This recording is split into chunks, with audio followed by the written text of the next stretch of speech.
Ustadz Hilman Rosyad Shihab, biasa dipanggil Ustadz Hilman. Ya. Beliau adalah kelahiran Garut. Di sini juga ada orang Garut nih. Melani itu mengaku orang Garut. Beliau kelahiran Garut 29 Juni 1969. Ya. Kemudian beliau adalah ya, selain dari pesantren, kemudian beliau adalah alumni dari Islamic University Madinah. Ya. Islamic University Madinah, dan beliau juga adalah Dewan Syariah atau Dewan Syariah dari Darut Tauhid, pesantren Darut Tauhid di Bandung. Agil.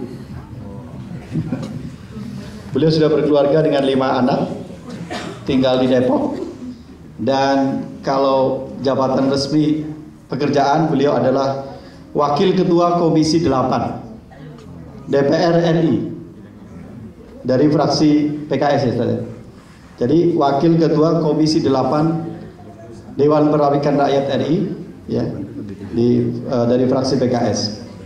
Pendidikan. Udah beberapa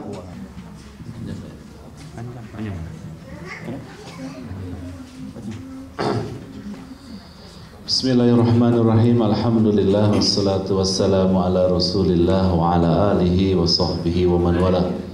Asyhadu an la ilaha illallah wahdahu la syarikalah wa asyhadu anna Muhammadan abduhu wa rasuluh. Amma ba'du, apa kabar ibu-ibu, bapak-bapak? Baik, alhamdulillah. Saya melihat kalau mohon maaf kalau agak sedikit tersinggung sama saya. Kalau saya lihat wajah ibu bapak semuanya ini adalah wajah-wajah ahli surga ini kelihatan.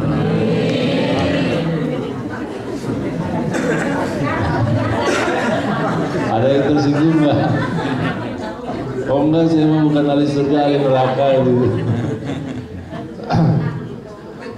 Kita berharap bahwa pertemuan kita di Brussels ini di malam hari ini adalah pertemuan yang marhumah, pertemuan yang dirahmati dan diberkahi Allah Subhanahu wa taala. Dan seandainya kemudian nanti akhirnya juga kita berpisah, karena saya besok pagi harus meninggalkan Eropa, pulang. Mudah-mudahan perpisahannya juga menjadi perpisahan yang maksumah, yang dilindungi. Artinya tidak ada tidak tersisakan ghil, tidak tersisakan kebencian, kedengkian, hasad dan sejenisnya. Salawat dan salam semoga Allah limpahkan kepada junjungan kita semua Nabi Muhammad SAW, Nabi akhir zaman yang kita ikuti sunnahnya, dan tentu saja bahwa kita sangat yakin apa yang diajarkan oleh Nabi Muhammad SAW akan selalu abadi sifatnya. Di zaman manapun, di negeri manapun, itu bisa dilaksanakan dengan sebaik-baiknya insya Allah. Oleh karena itu saya secara pribadi sangat tersinggung begitu kalau ada orang Islam mengaku bahwa memiliki nabi lain selain Nabi Muhammad begitu ya. Tersinggung dan tersinggung saja begitu. Nabi saya ada yang menistakan begitu, dan kecuali kalau mereka bukan Islam, itu nggak jadi masalah, namanya juga tidak Islam. Tapi kalau sesama Muslim kemudian menganggap bahwa ajaran Muhammad itu bisa berubah, bisa diganti, tidak cocok untuk di satu masa, tidak cocok di satu tempat, ini adalah sesuatu yang saya secara pribadi tidak sepakat. Mudah-mudahan Allah Subhanahu wa taala membimbing kita, memberikan hidayah kepada kita agar menjadi pengikut Nabi Muhammad yang setia. Amin. Ibu dan bapak sekalian, di malam hari ini waktu kita sampai jam berapa nih?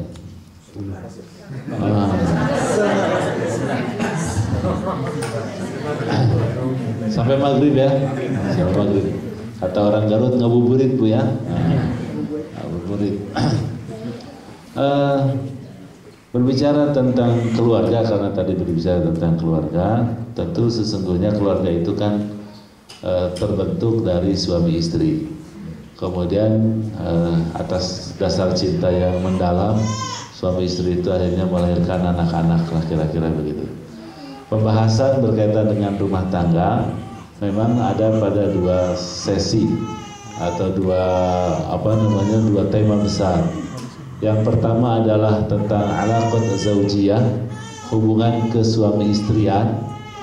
Yang keduanya adalah tarbiyatul aulad, bagaimana kemudian kita membina, mendidik anak-anak kita sebagaimana yang kita inginkan.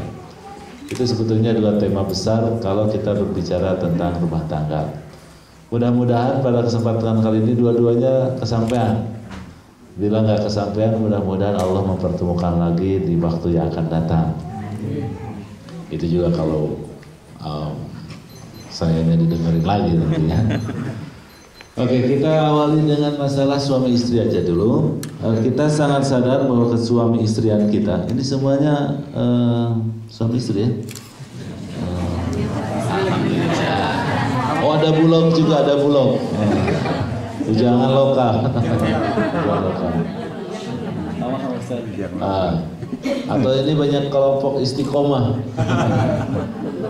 Ikatan suami takut istri kalau di rumah. Kalau jauh dari rumah lain lagi ceritanya.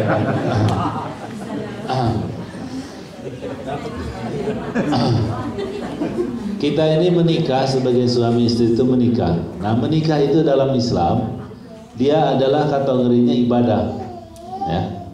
Karena nikah itu juga bahasa Al-Quran, di dalam Al-Quran juga menggunakan kalimat nikah.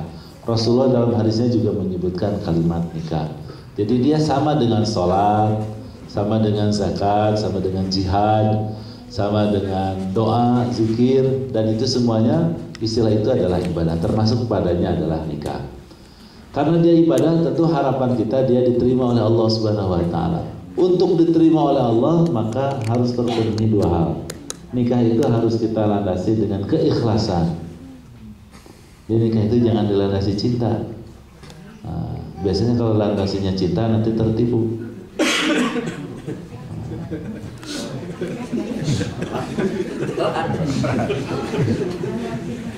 Dan kasus perceraian di mana-mana itu adalah karena tertipu. Ya, sudah saya cintai, ternyata kelakuannya begitu. Oh, kamu ketahuan lah itu kira-kira ya. Itu karena tadinya cinta. Oleh karena itu pernikahan di dalam Islam harus didasari dengan keikhlasan. Apa yang dimaksud dengan keikhlasan? Bahwa pernikahan itu adalah ibadah. Kemudian kebersamaannya sebagai suami istri itu untuk mendekatkan diri kepada Allah, sehingga dia berharap dengan pernikahan itu Allah ridho, Allah sayang, Allah ngasih berkah, Allah ngasih kedamaian, masih ketentraman, ujung-ujungnya nanti adalah akhirnya rasa cinta, ya kata orang Sunda, ada dulu kehemat kanyaah begitu, itu yang kemudian akan tumbuh. Tetapi sekali lagi itu bukan landasan utama. Landasan utamanya tetap adalah ikhlas. Yang kedua, dia akan diterima oleh Allah Subhanahu wa taala sebagai pengabdian. Selain ikhlas adalah muwafaqatus sunnah. Jadi dia bagaimana perjalanan